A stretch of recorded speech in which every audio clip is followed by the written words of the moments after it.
Good morning, and welcome to our opening panel on entrepreneurs, entrepreneurship, Latin American startups. And I just want to frame this, as I said in my conversation, 2 out of every 3 jobs are startups, entrepreneurs. 49% of the businesses started in the last 42 months actually are women. That in Brazil, there are entrepreneurs have challenges that they have in all parts of the world, but here in Brazil, there are also a number of very unique challenges to entrepreneurship and to startups and to companies. And that can involve opening businesses, as we talked last night with the Rio Negocios. It's also about closing businesses, which apparently take even longer than opening a business. Personal liability, challenges every day and no matter what happens. But what's the good news in Brazil is that entrepreneurship is flourishing. And every day we see more and more entrepreneurs, and they have a dream and they believe that they can really make it. So today we're going to discuss entrepreneurship. We're going to discuss financing of entrepreneurs right through the cycle. We're going to discuss the many challenges, and we have a great panel to do that. Let me introduce the panel to you.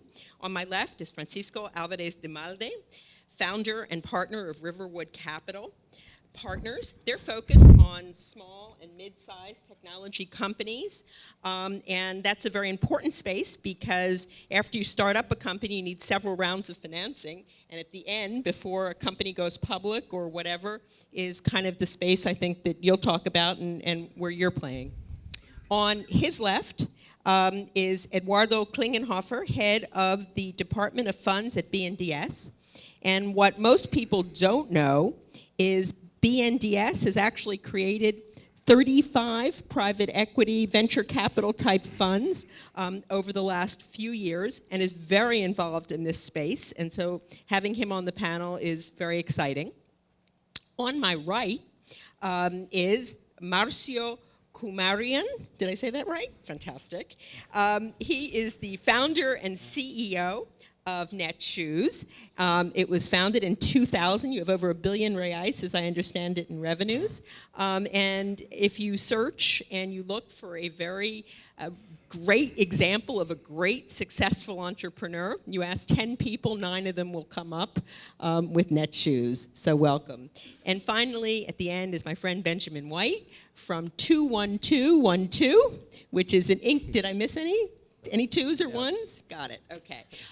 He is the founder and seated, he's a serial entrepreneur, and he has started an incubator with a partner here in Brazil.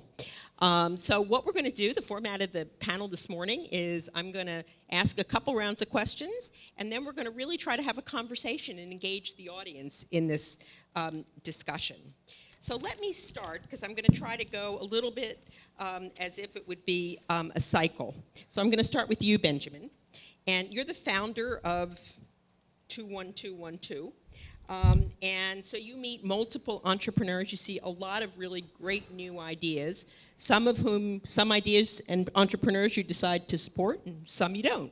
Can you give us an idea in 2 to 3 minutes of the quality of the ideas, the entrepreneurs, and the challenges? Sure. Well, my pleasure. So I'll give a little background on what we do at 21212 to give some context, and then a little bit of my personal story, which then leads to answering that question. And I'll try to do it in 2 to 3 minutes. So what do we do at 21212? We're an accelerator and an early stage investor for startups in the digital space, particularly consumer internet and enterprise and B2B, but relatively soft tech, right, is what we're focused on. And that's the background of the founders. We've got 6 partners, 4 are Brazilian, and there's 2 Americans. And we have a team of over 20 people that we use to, everything from designers, lawyers, developers that we use to help accelerate those businesses. And the end goal generally winds up preparing them for fundraising, for angel investment, Series A, and so forth. So my personal story, which some people in the room have heard before, sorry. But my wife is Carioca, so I've had the good fortune of coming to Brazil and Rio in particular for the last 10 years or so with great frequency, increasing frequency. And it saw huge changes here and lots of opportunity growing, particularly in the digital space. And as an entrepreneur, that's what we do. We solve problems. So you see problems everywhere in Brazil that need to be solved. The challenge for me was, as an entrepreneur, I always had a day job running a business or building something. In 2009, I left my last real job, as I describe it, Sling Media, and started to look around at what I was going to do next. I had some money in my pocket and was like, what do I want to focus on? And at that time, 2009, I think things were looking particularly bright for Brazil in the digital space. So, I'd made some angel investments in the US, and I started to look at, well, what would that look like in Brazil? I came here, sort of immersed myself, tried to meet everybody in the ecosystem, and met a lot of entrepreneurs. So that was my foray into, what does the ecosystem really look like? I see it from the consumer side, where the opportunities are, but what does it look like on the entrepreneurial side? I think what I discovered through that process was that I was more convinced at the end of like a 12-month process, meeting, talking to people, I was more convinced that there's just a massive opportunity here in Brazil, particularly in the consumer space, consumer internet space, and that the market was maturing very quickly on the buy side, if you will, on the consumer side. And I think we've seen that. Most people in the room probably know, it's the number 2 country in Facebook, number 2 in Twitter, number 2 in YouTube now, number 2 in Foursquare, like keep knocking down more and more of those walls. And the consumers are really engaged with digital products and the internet. So the big problem and the core thesis of what we do at 21212 is, look, there's an abundance of opportunity, but there's really a dearth of experience. There's great raw talent, but ultimately there's very few serial entrepreneurs. There's very few people who have built a business from the beginning through, all the rounds of fundraising through some sort of an exit. So that's a roundabout way to sort of help set up the conversation a little bit about where we are and give some context, and where that leaves me in terms of cycling back to the initial question, which is where are the entrepreneurs and the quality of the ideas. I think the talent here is very young, and one of the big problems has been getting more experienced people into the market. Entrepreneurship used to be, I think, a dirty word in Brazil, and that's changing very quickly. So we see especially young engineers who are aspiring to build startups, and that's what they want to do with their lives, and that's a sea change, I think, from where we were even 5 years ago. We're seeing the quality of ideas keeps going up and up, and we also see that it's becoming a magnet for foreign talent who are looking at kind of geo-arbitrage kind of opportunities, like things I can take my talent and experience as maybe a mid-level manager or somebody who's played a role building a great company abroad and bring that to the market here and attack sort of an opportunity. Thank you very much. Marcio, you started Netshoes, as we said, in 2000. Tell us about your company and your story, and I know you're going to speak in Portuguese, and that's perfect. Okay, it's my pleasure. Sorry about I speak in Portuguese, okay? It's working. I speak in Portuguese. I had only 300 words in English. It's not enough for you today. I'm improving next year, probably 400. But fundamos a Netshoes, eu e meu primo, em 2000, numa loja de rua e vendendo sapatos. Claro que, de novo, uma loja que 3 funcionários apenas. Em 2002 fundamos o site. O site no primeiro mês vendeu apenas 1 par, no segundo vendeu 2.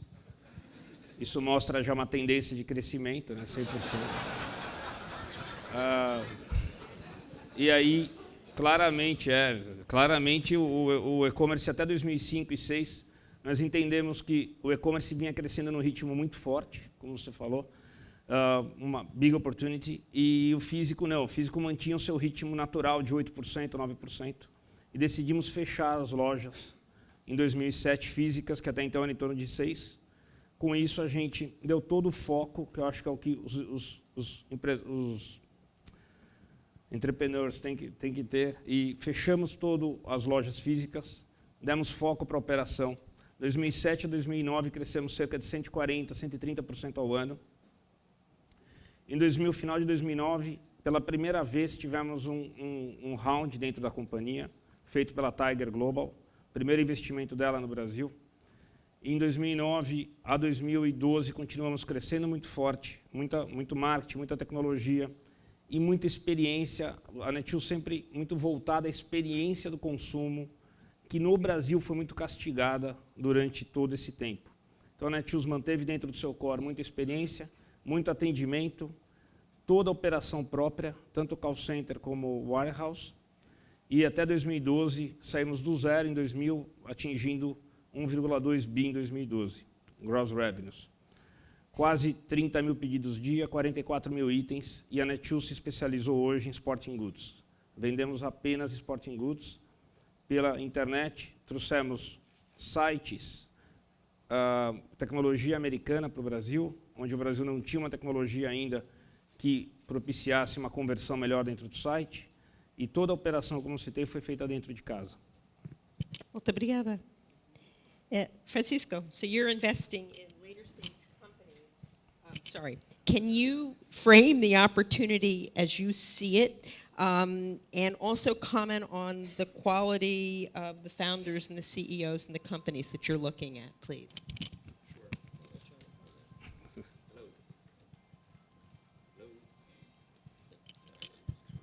Thanks, Susan.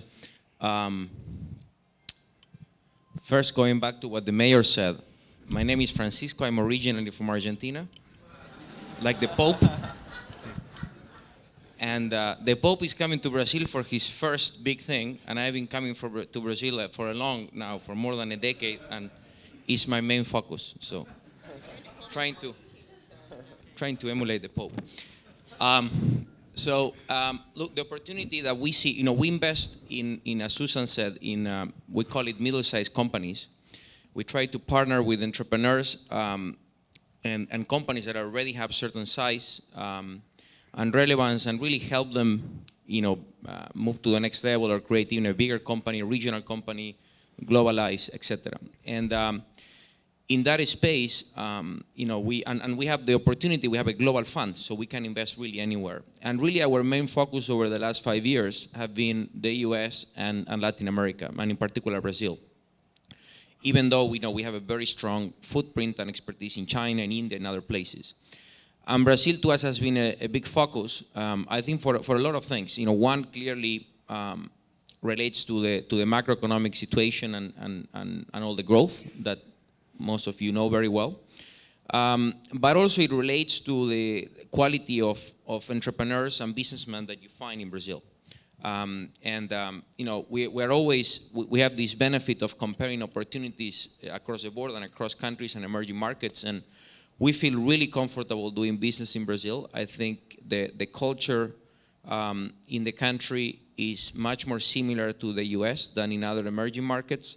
And in particular, you can really find and partner with amazing entrepreneurs. So going back straight to your question, how do we frame the opportunity?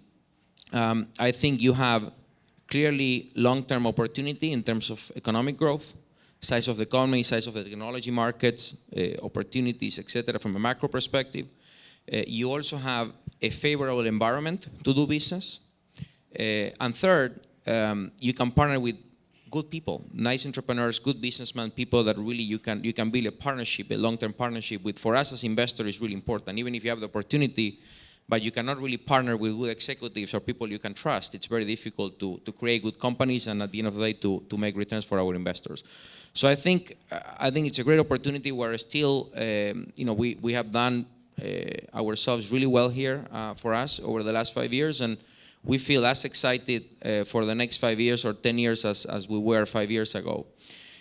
The second, I guess another point that I'll make that might be useful for me to share is we also see a lot of excitement. I think talking now more specifically about the opportunity and what's happening in the investing community in Brazil the way we see it. There is a lot of excitement on the early stage, which is great, and that grew significantly in the last 3-4 years. Now you have, we hosted the Startup Challenge last year, and it was 1 out of, I think, 10 and 5 years ago, there was nothing around this. There's clearly, incubators like what Ben is doing and some others in other countries and even in Brazil. There's a lot of excitement, which really wasn't here 5 years ago. At the same time, you have a lot of funds, local funds that some of them Eduardo is supporting, but also funds from the US, angel investors, a lot of activity. So entrepreneurs now have actually, we see actually the entrepreneurs have a lot of opportunity to raise capital at the early stage, which didn't happen really, 5 or and not even talking about 10 years ago. So that's great. I think where there's lack of excitement or probably less capital available, which is interesting, is on a little bit on the next phase of growth, which is exactly where we play. So it's good for us. So don't call more investors, but when you move to the next phase, there's a little bit of a challenge there and I guess it's a question mark on what's going to happen. When companies need 30, 40, 50 million dollars to really consolidate and create a really relevant long-term company. Some companies have been successful, like Netshoes, which is a clear example of success and being able to raise additional funding when they need it. But I think, we'll see what happens in the next 3 years. That's an area where I could see a little bit of concern. And then the second point is also there is a lot of focus on digital media, on consumer internet, on those areas, which are very cool, very exciting, the whole thing. But then funny for us, and we actually spend a lot of time on more boring places where there's really not a lot of people focusing on. So, I see Marcelo there from Synapse, one of our companies. And, in IT, for example, where there's a huge opportunity in Brazil. I mean, IBM, there are some people here from IBM, sure. Brazil, they can testament to this, but Brazil is a huge market for them. Very relevant, one of the largest in the world, for sure, after the US. And, in IT, you don't really have so much excitement. And I think, actually, the market is probably even bigger than all the excitement that you have in other areas. So, I think those are the two general places where I see lack of funding. Thank you very much, Francisco, and we'll come back to that. Eduardo, BNDES has taken on a really important role in encouraging entrepreneurship and actually supplying money for entrepreneurship. So could you tell us about your funds which support entrepreneurship, and how do they work, and who manages them, and what do you want to achieve? Okay, thank you for being here.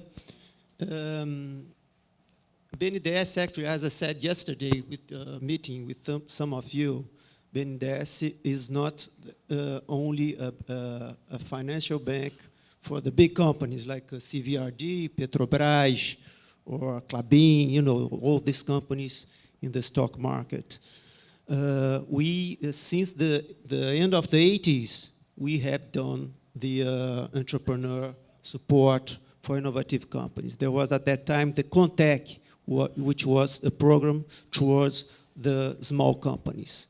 So we have a culture, a group, a specific group that works with small companies, with entrepreneurs, which means that we increased our experience with that, and we know that it's very different, working with the big companies and the small companies.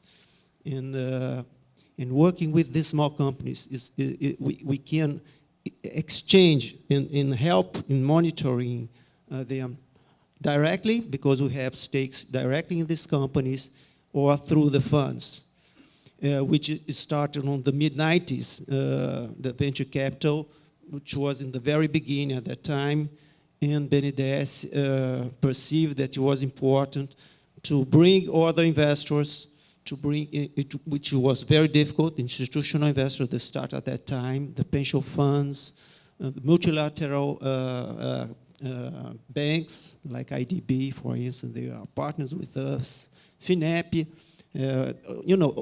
so we start to build a network of these institutional investors to invest in the small companies. Therefore, BNDES, we have a range of funds, since the startup funds to the private equities, the pre-IPO funds. And we have the role to supply all this chain. And of course, over time, the private equity is done. It's very mature. The investors are here, the international investors, the local investors, and we perceive the need to increase the support for the small companies. And I agree with Francisco. There are a lot of money for the very startup nowadays, and they're very exciting. And we perceive that there's a gap in these mid-sized companies. I mean, these companies that they have a revenue of $5 million a year, $10 million a year, which is difficult for them to raise financing. And sometimes even the venture capital, they go for the upper companies, $200 million, $100 million, or for the startups. And so I agree, Francisco is right, your perception. There's a need for that. And talking about the seed money, the startups, we launched a new Createch fund. The Createch fund is a national fund in charge to develop entrepreneurship with innovation. And it's not only digital stuff. And because always I perceive during this panel, this discussion, there's always a movement towards the IT companies, the digital companies, the internet, and so on. However, in the Createch proved that there are a lot of things in the agribusiness, in the health, education, in the startups as well. And so Createch has a range of multilateral sectors, which is something that, and we have to learn a lot because there are different things from the biotech, and you have to move from digital things, internet, health. So it's very good thing. And of course, we work with our partners, the GPs, that are focused on the Createch, on these startup companies. So we work together with the private sector, of course. Thank you very much. So let's start again. And Benjamin, can you tell us a little bit, are you seeing a lot of innovation?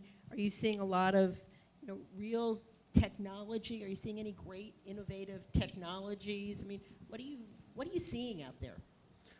So yeah, I think I get asked this question a lot. I think emerging markets tend to get the reputation of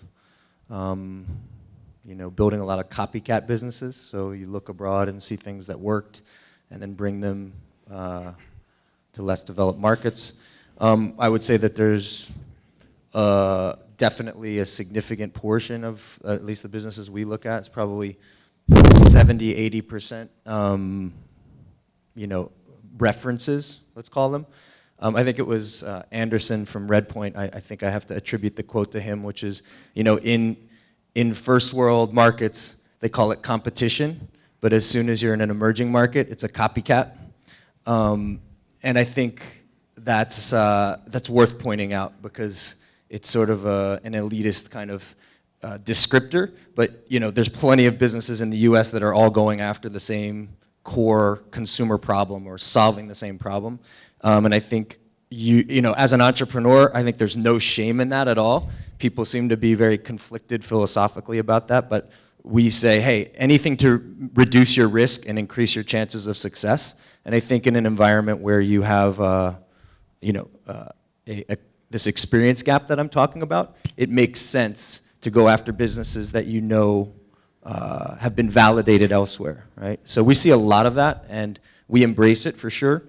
I don't think we don't want to be a copycat farm or anything like that, but at the same time, anybody who has a philosophical problem with it, I have a fundamental disagreement with them on how they look at the market. And at the end of the day, it's about solving people problems, right?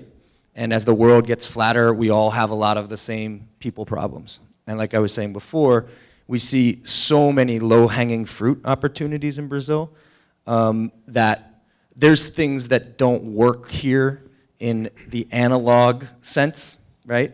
So if you look in the US, more mature markets where you're making these sort of incremental improvements and digital allows you to sell groceries better or do this or that better, they're incremental improvements. But here, there's fundamental leapfrog opportunities, which are general access. I live outside of a big city. I can't even get access to these kinds of products or this variety of goods or these sneakers even, from the top to the bottom. So there's huge opportunities to just provide general access. So we see all kinds of different businesses. I think that's generally the split, like 70, 30, 80, 20 in terms of references or competitive type businesses versus innovation. I think on the innovation side, just to speak to that, I'm pretty bullish that over the next 5 to 10 years, you're going to see a lot of innovation coming out of these unique opportunities here, particularly things like social media, right? We say Wall Street Journal recently deemed Brazil the social media capital of the universe in an article a couple weeks ago. And I think we have an example of a business, Queremos, which does crowdfunding for events. That started here in Rio, solving the problem of live events and bringing foreign music acts to Rio, who usually skipped over Rio. It started solving a problem here, but ultimately we wound up exporting that business to the US and expanding into the US. So that's an example of innovation, sort of solving a problem that also took advantage of the unique social factors in Brazil. The very social culture, people love to do things together. And they're a great example of innovation here that we can actually even export, outside of Brazil. And I think you're absolutely right, because in fact, what you're seeing is the growth for many companies in the United States is in countries like Brazil, high growth environments. So what you're talking about is very synergistic to what companies in the US are actually seeing. Yeah, and I'll just add to that, I mean, companies like, on the consumer side, again, that's our focus, but Airbnb, Foursquare, those businesses are growing exponentially. And I think to the surprise of some of the management, where they say, it just organically happened. We didn't really do much other than put our product translated into Portuguese, and then the Brazilians embraced Airbnb, and it really took off. So that's exciting because that brings a lot of validation to the market. It's not just hype, right? It's like, wow, it's really working. Consumers are really interested and engaged. So Marcio, you started your company several years ago. You're online. So what's been your biggest challenge? And as you sit here today, what is your biggest challenge going forward?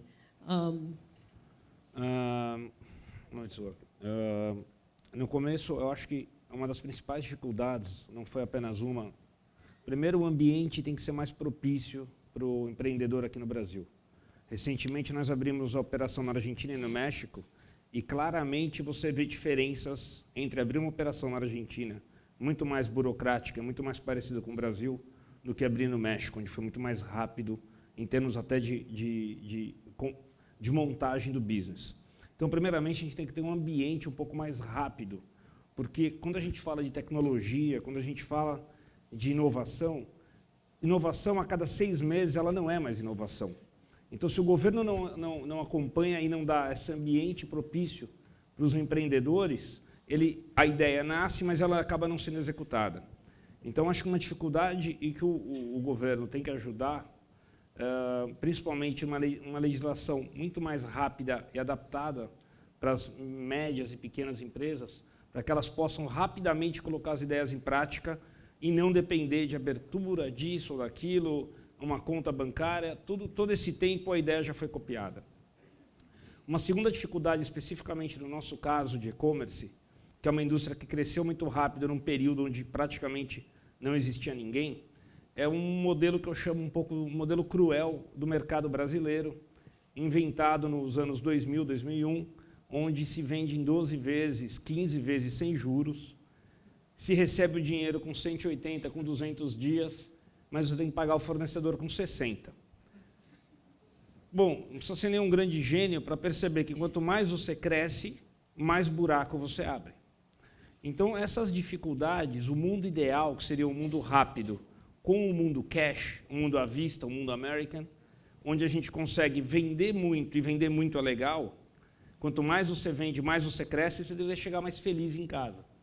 Então, e não se preocupar que você não está recebendo aquele dinheiro. Então, todas as indústrias aqui no Brasil, elas têm que necessariamente ter um financeiro trabalhando uma engenharia financeira por trás. Tenho certeza que isso dificulta o crescimento da empresa, principalmente quando ela nasce, ela começa a ter os seus primeiros passos, e quando ela começa, e realmente ela consegue alguns bons contratos, ou principalmente aumenta, a internet é um ambiente onde você pode ter um boom muito rápido, como 10% ou 20% ao mês, isso acaba te retraindo, e aí, possivelmente, a ideia que era muito boa, ela acaba quebrando. Então, acho que essas são as duas maiores dificuldades. Para frente, especificamente falando de e-commerce, eu ainda vejo que o modelo precisa ser provado. Depois, se vocês quiserem, a gente pode falar um pouquinho mais. Queria que vocês citassem 5 companhias no mundo que já estão dando lucro. Então, é muito bonito um high growth, mas eu preciso que daqui 10 ou 20 anos a Netshoes esteja online e não offline. Então, a ideia, eu acho que agora é um momento onde você precisa mixar um high growth, que nesse momento já não parece ser um boom, até porque todos estão na internet, a grande massa está na internet, mas você precisa, ao mesmo tempo, ajustar algumas coisas no modelo para que ele possa ser sustentável ao longo do tempo. Eu acho que esse é o desafio principal do empreendedor, que quando ele cresce, adquire corpo, mas o empreendedor é um bicho meio estranho, ele todo dia quer crescer mais e mais e mais, mas em algum momento a gente precisa setar um bottom line para a companhia e aí ter muito mais planejamento, organização, para que ela continue não sendo, para ela continue sendo ter inovação, ter coragem, que todos os adjetivos do empreendedor continuem ativos, mas, ao mesmo tempo, a empresa seja sustentável. Acho que esse é o maior desafio da indústria. E depois, se vocês quiserem, 5, eu estou aberto aí a me dizerem 5 companhias que já estão dando lucro no e-commerce mundialmente. Muito obrigada. Francisco, what do you see as your biggest challenge in investing in a company? And when you think about growing the company, so you fast to grow, and hopefully eventually you exit from the company, and what are your challenges around all of that? First, let me just say, add one thing to what Marcia said on making money, and this is just a humble addition, and I congratulate you for making this point, because you're a reference to a lot of the people doing e-commerce, and one of the things that we see, very humbly, is there's a lot of e-commerce companies in Brazil today, a lot of more coming, and nobody's really focused on making money. They're just focusing on growing revenue, and just having a revenue to not make money is not really an interesting idea. So going back to the basics, good company is a company that can grow, can invest for growth, and can make money at the same time. And if you have a model that doesn't make money, I would just focus on. So I think you have to be a pioneer on this. It's good that you're making the point, because it's going to be helpful, I think, for a lot of entrepreneurs to avoid them crashing, and which is going to harm a lot of the community of entrepreneurship. So that's a side point. And it's a good side point. Thank you. Yeah. And then on the challenges, look, I think one thing is certainty. So clearly, the way we see it is, Brazil is complex. It's very complex. I've been coming here for more than 10 years, so I learned how to do business here. And the tax system is complex. The labor laws are complex. It's just it's a difficult place for you to operate. That generates some opportunities, because then it's difficult for competitors to grow and to start companies. But I think it's really when I have my discussions with other people about Brazil and other countries, etc., I say, don't worry, there's a lot of upside still in Brazil, because whenever they really make the economy more efficient and they fix all these things, I think there's going to be another huge leg of additional growth. So I hope that comes, because today it's really harming the ability for companies to grow and to be sustainable in the long term. And related to that point, it's not only about paying more or less tax, but it's also about certainty. So certainty has a lot of value, we believe, when we see it from an investment perspective. And I think common sense tells me that if we can generate more certainty, more people will invest, more capital will be available, more companies will be created. Very simple concept. But it is very difficult. We're looking now at the transaction, I'll just give a specific example, of a very interesting company, 80 million reais in revenue, profitable, great sector, etc. And there's the whole discussion about the ISS and ICMS tax, right? That I'm sure a lot of you guys are familiar. Do we have to pay the tax? We don't. To whom? Which state? Why? Not? Yes. Contingency forever. It's crazy. We spent like 4 weeks, discussing this thing, analyzing with like all the advisors, and nobody has an answer. You talk to one guy, he says one thing, another guy says, and by the way, this is not the first time. It happens to us all the time. This uncertainty destroys value. So I think that's one of the biggest challenges that we see. I think the second area where I would like to add on the challenges is also on which for us it's also an opportunity. And going back to also Eduardo's point. So when you look at the financing availability of the capital markets, first, banks don't really like to lend here, which is very interesting. So it's good for us, but really, and I'm sorry if there are representatives for the big banks here, I have a lot of friends there in Itaú, Bradesco, and all of them, but they like to lend to the very big companies, but then they don't really lend to the middle-sized companies. If you're a good middle-sized company in the US, you have a lot of financing options, and today it's even like they throw you money at you. You're here in Brazil, you have a good company, growing, whatever, you go to the bank and they just like, whatever, don't even come here. I don't want to talk to you, you're too small. So it's good for us because then it generates, people need our money, so it's good for us from an investing perspective. But I think it's a clear issue that I see, which relates also to the level of interest rates. But I think that the financing is difficult, and you need money if you want to build a plant, if you want to build a distribution center, if you want to open an office, you need money. You just cannot. You have to have money to invest, and if you cannot lend that money, it's very tough to grow. So I think the financing for middle market companies, which relates to the bank, the banking system is a very relevant issue. And then second, and I know BNDES is doing a lot of work around this, and if BNDES wasn't here, it would even be like I don't even know what we would have. And then the second point which relates to this is the capital markets, meaning IPO. So today in Brazil, if you are a very, very big company, you can IPO, and it's exciting, BTG or whatever, big companies. If you're a smaller company, it is very challenging to IPO. You could do it, but then you don't have any liquidity stuff, so why do it? Why going through all the work? So I think those are the two areas where, on the financing side, where if there's development being done, I think we have another leg of significant growth and opportunity. What a perfect segue into you, Eduardo.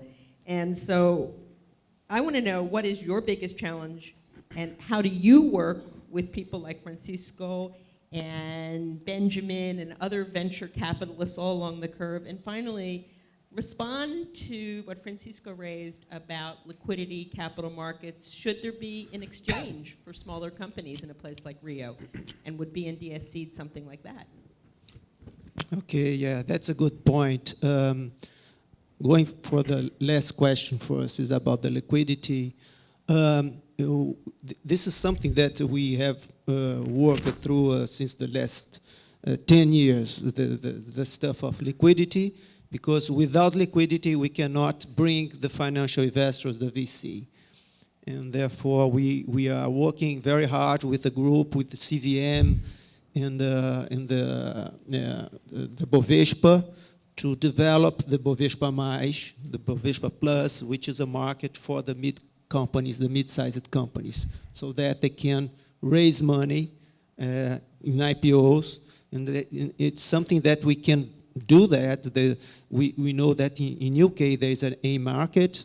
We have the market, China, they did it very recently, and they developed over the 10 years stock market for the innovative companies, these high-tech companies. And I remember from the figures, on 2009, 2010, there were 100 IPOs in 1 year in this market. I think it's Shenzhen market, something like that, the name.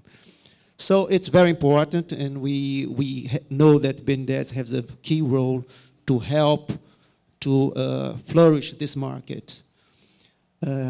But talking about how we work with other GPs, that's what you mean, like Francisco, and they are our target somehow, the companies. Well, talking about the GPs, the asset manager of these venture capital funds, we do a lot of partnerships. Or we invest in their funds together in a syndicate to build a portfolio. Or we can do co-investments, of course. BNDES, we have an arm to invest together with the other asset managers, with other investors. And it's very good for us to share the risk and the decision process and the valuation, all these things with other investors. It's much better for us to have other players in the board of, of the company, the council, and to share the strategy of the company, all these things that we may working together rather than only BNDES with entrepreneur. So this is a very important thing. And over the last years, increased huge amount of GPs, asset managers, and very recently from outside, from the United States mainly, looking for opportunities. They come over to BNDES, we want to share with you some investments, and we are open to that. But I would like just to point out a challenge, another thing that we are talking here.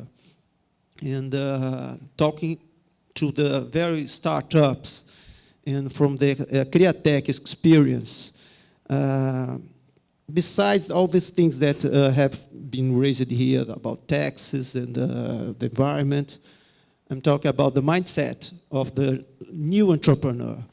We work a lot with people from the university, very smart people, the PhDs, with very good ideas, innovative things. And the big challenge we perceive is how to align interest, how to shift the mindset from that scientist that is looking for opportunity to become an entrepreneur, which is not an easy task. Professor Aranha from PUC may talk a little bit about that if you like. And it takes time because it's a culture change. Some of these PhDs, they are very smart. They are used to have grants from even from the government. And the VC capital, even from BNDES, is not a grant. It's a money that we need a return. In our role is to prove that it's possible to get the ideas and they change for good things and for products or service for the society. And I would take a risk to say that 50% of to a company to succeed, 50% is the innovation, and the 50% is the management, the people. And if you don't have a good relationship with these guys, even with a very nice product, you cannot succeed. So this is a big challenge that you have to face, which means not only the relationship to change the decision, to share the decision process, but also formality. Look, you have to build a balance sheet, you have to build a transparency, that you have to show what you are doing with the money. So all these things we have, and it's a working process. We have to accept the new entrepreneur will have to be educated over time. That's it. Thank you very much. Now we'd like to open it up and get some questions from all of you. If you could just identify yourself. There are microphones. We need a microphone up front, and then we'll go to the back. Right here, please. Por favor, aquí.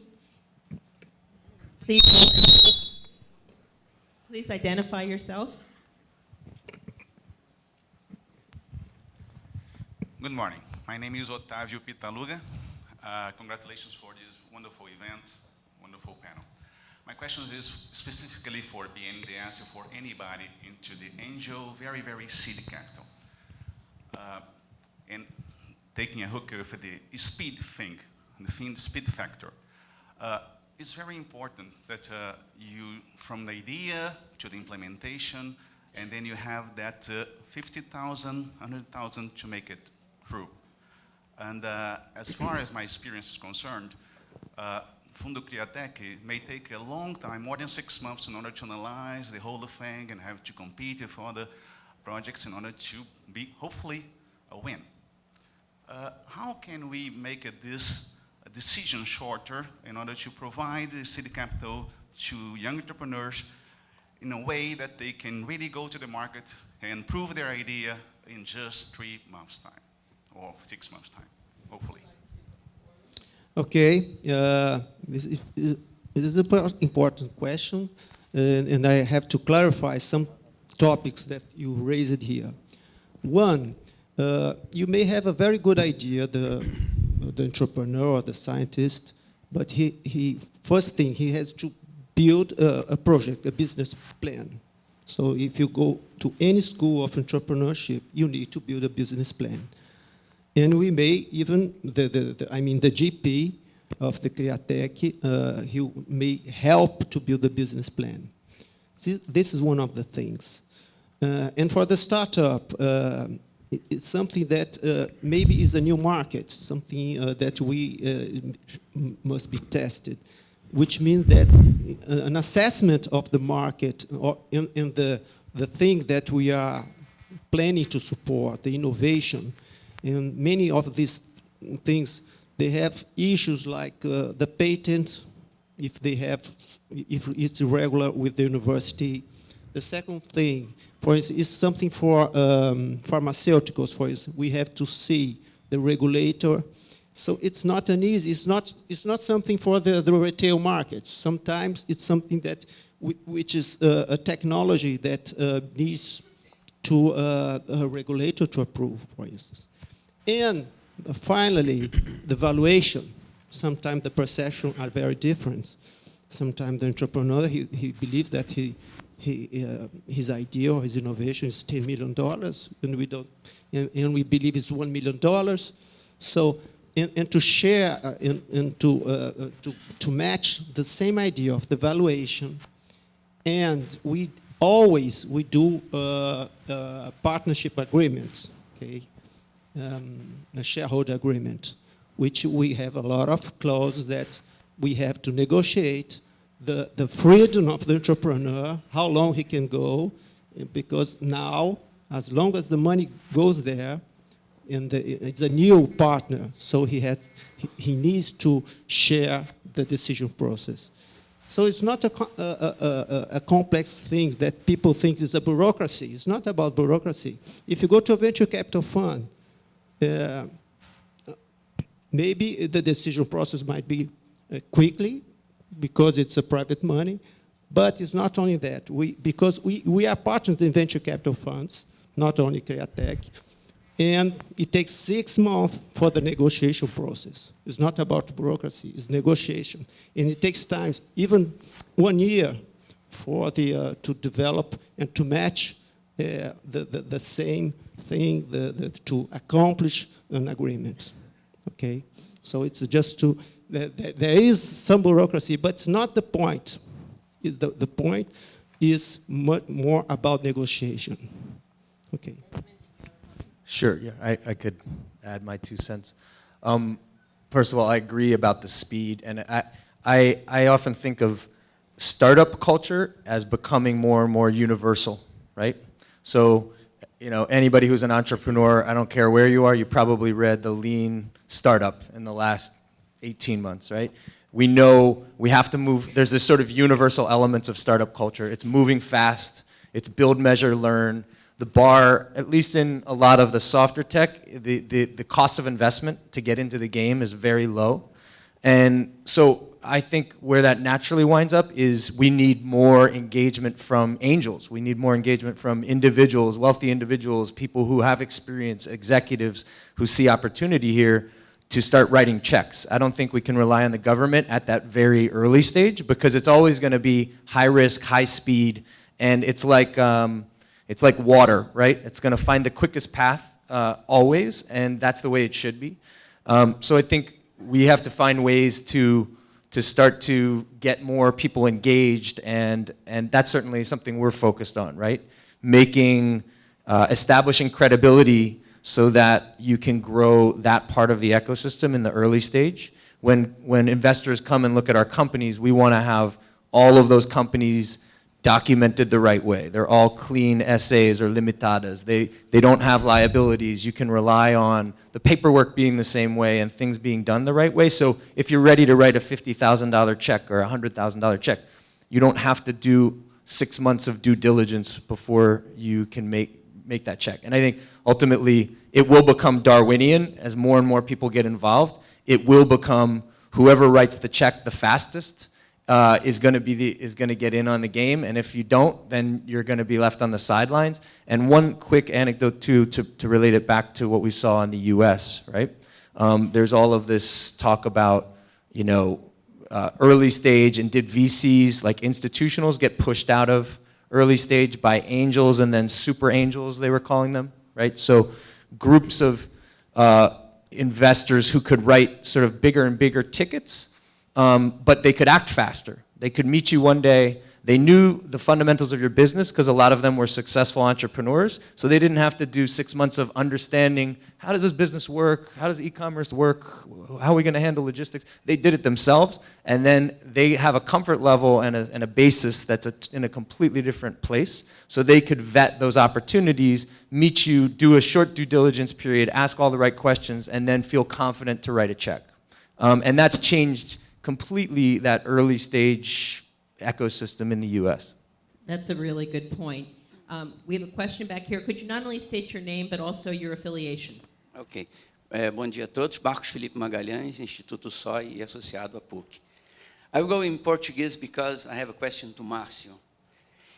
O Márcio disse que sabe inglês em 300 palavras.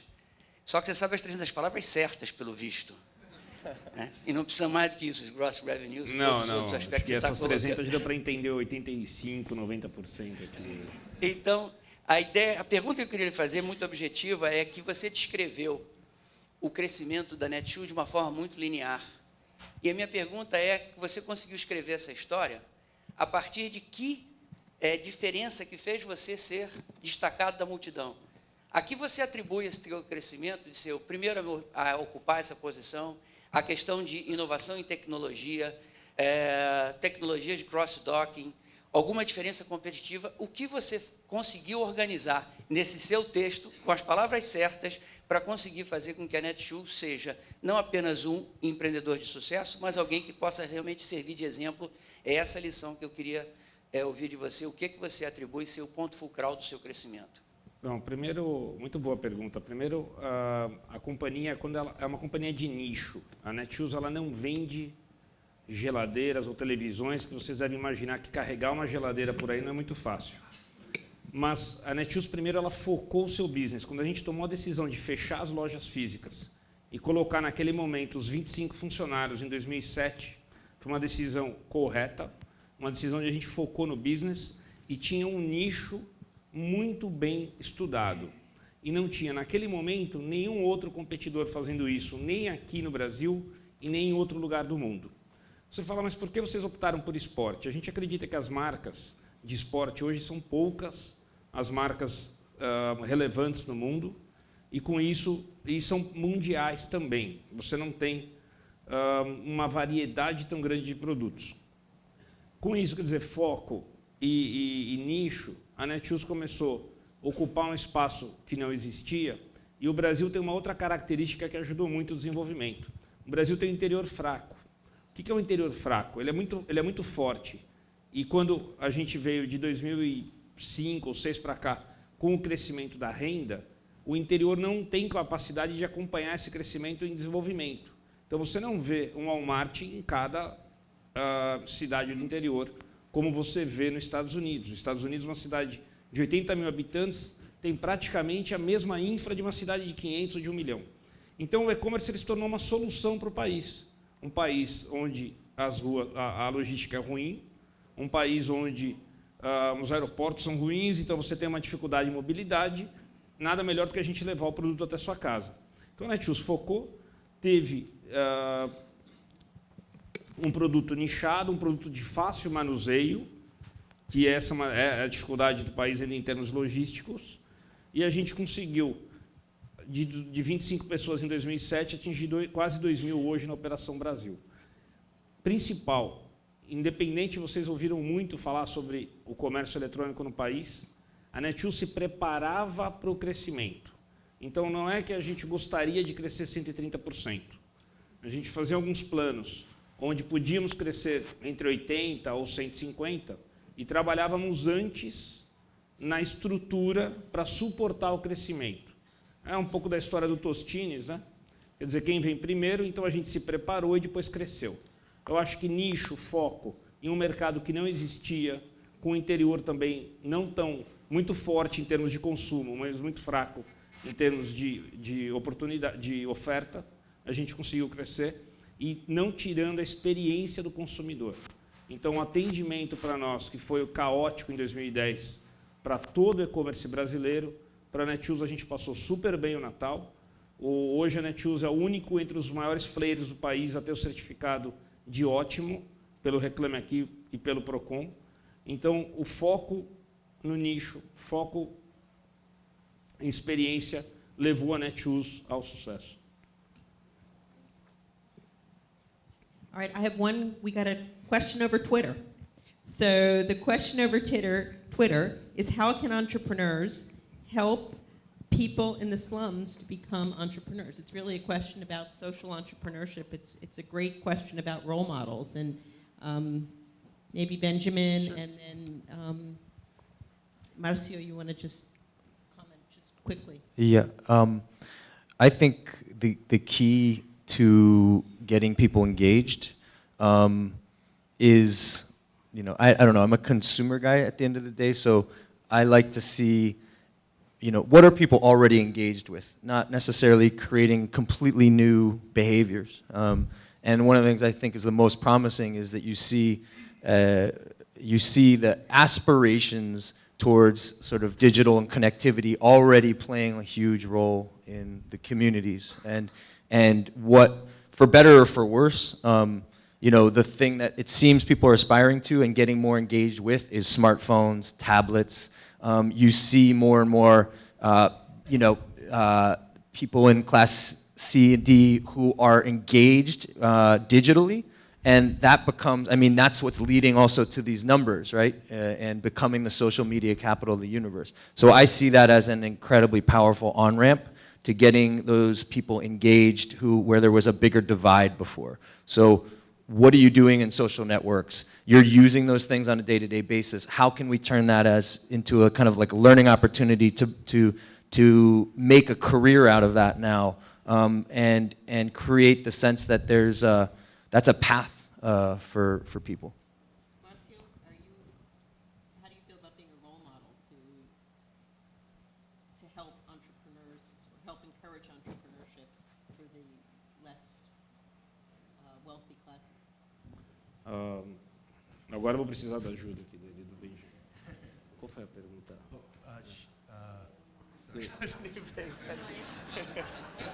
I don't understand, sorry. Role model, es un modelo para trabalhar con Social. Exatamente. Eu acho que, obviamente, a gente comentou muito aqui da empresa nascer e crescer e, no final de tudo, se possível, ainda dar lucro, né? O social, ela está embutida, eu acho que dentro da filosofia da companhia. Eu acho que desde o começo, quando você primeiro gera o emprego, e eu tenho muito orgulho de dizer que a Netshoes não tem problemas trabalhistas na justiça, isso faz com que você, primeiro, transmita para os seus funcionários a cultura da companhia do bem, a cultura de passar para frente o que ele aprende dentro da companhia. Então, a companhia, principalmente os novos, os garotos que estão chegando, eles já vêm com uma outra mentalidade, diferente da última geração. Eles vêm com uma mentalidade onde todo mundo pode ganhar juntos. Então, eu não trabalho para mim, eu trabalho para mais 2.000 pessoas, onde essas pessoas, juntamente com a gente, podem fazer parte e transferir essa imagem, mais do que isso também, esse poder para dentro da comunidade. A Netshoes foi a primeira empresa no país a vender equipamentos para atletas ou para qualquer pessoa, sem fins lucrativos, onde a gente está entregando em todo o país. Era uma dificuldade enorme que a gente sentia. A gente recebia muitas ligações. E temos programas também dentro da companhia hoje, junto com várias entidades. Moira has a question, so let's pass it. We have one here and then Moira, but I just want to comment that I think this is an enormous opportunity for entrepreneurs to be role models and to really make a difference and help change the favelas in the country. Good morning, Susan. Good morning, everyone. I'm Vander Giordano. I'm senior managing director for Crow. It's a risk consulting company. My question is to Francisco. You have raised that two main concerns or liabilities when you are taking a look at an opportunity. And one side is the tax complexity issues here in Brazil, and also regarding the labor issue. But when we are talking about innovation and technology, sometimes the idea, it's the main asset. I mean, the rights, the intellectual property. When you are taking decision about of going or not through an investment, having the knowledge of the Brazilians IP regulation, it has a barrier for you to take a decision on how do you see the intellectual property protection here in Brazil, and how does it affect in your decision to go through an investment? Sure, thanks. Great question. That to me is sort of like the next level.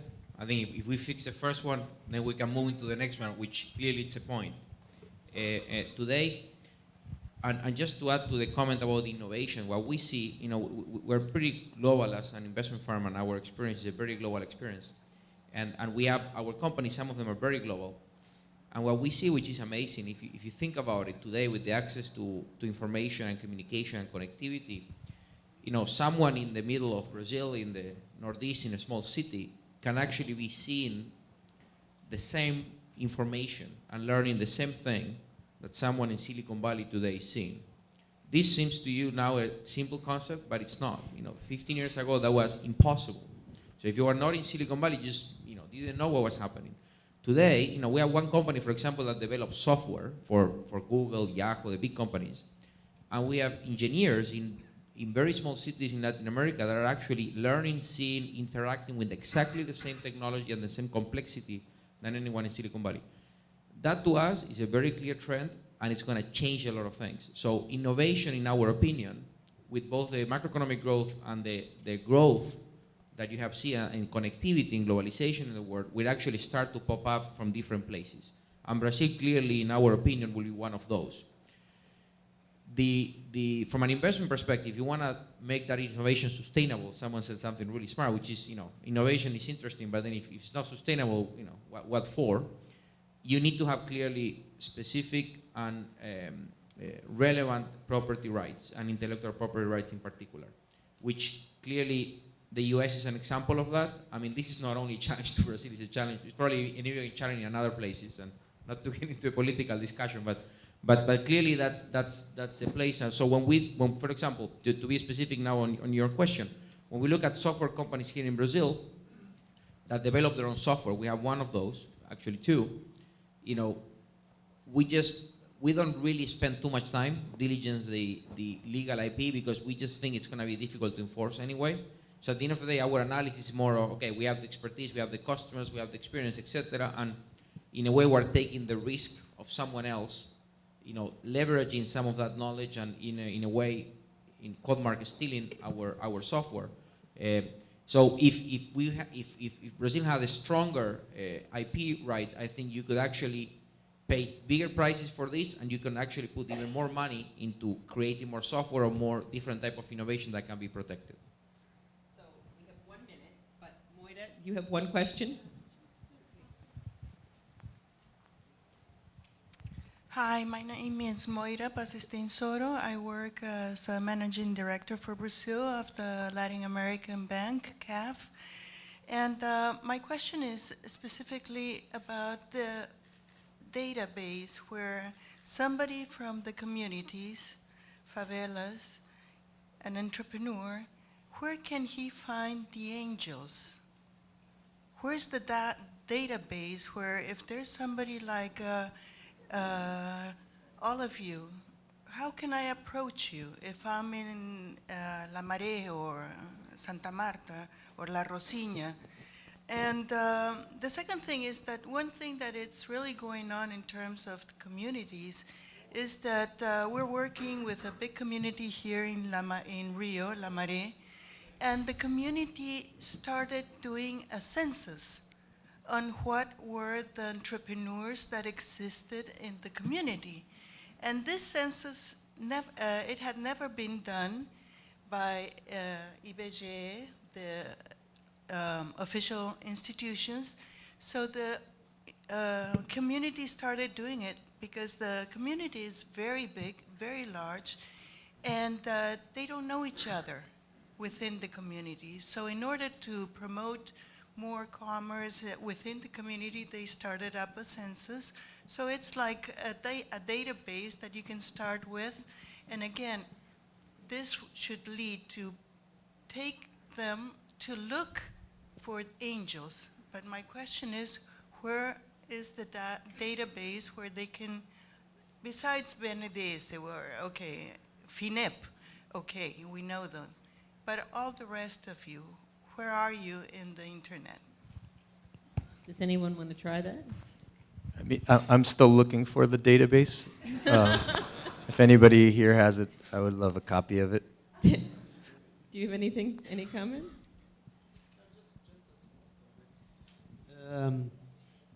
We have discussed it with VC funds that are looking for, they call impact investments.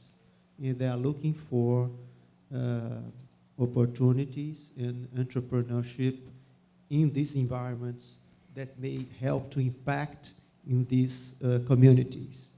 But there are still very few guys looking for this, but it's starting, just that. I just wanted to add one last thing. In all seriousness, I think part of this sort of ecosystem formation, you know, Startup Brazil, Endeavor, the things that we're doing, it's fragmented somewhat right now, but we're all spending a lot more time working together to make sure that the sum becomes greater than its parts. You have Anjos do Brasil, you have Harvard Angels, you have lots of clusters, and we're definitely talking more and more. So I think hopefully the output of that becomes the database at some point. With that, I want to thank these 4 fabulous panelists. I think that they have shared great ideas with us, and I just want to make one closing remark, which is 5 years ago, you couldn't have had a complete ecosystem sitting on this dais answering these kind of questions. And today we do. And I see even more of this in the future. The database will come. Social media will teach the individuals in the favelas where to go, because there'll be buzz and talk about where the money is. And so I want to thank all of you for being so honest and frank with us. I want to thank the audience for your questions and your participation. Thank you very much. Let's give them applause.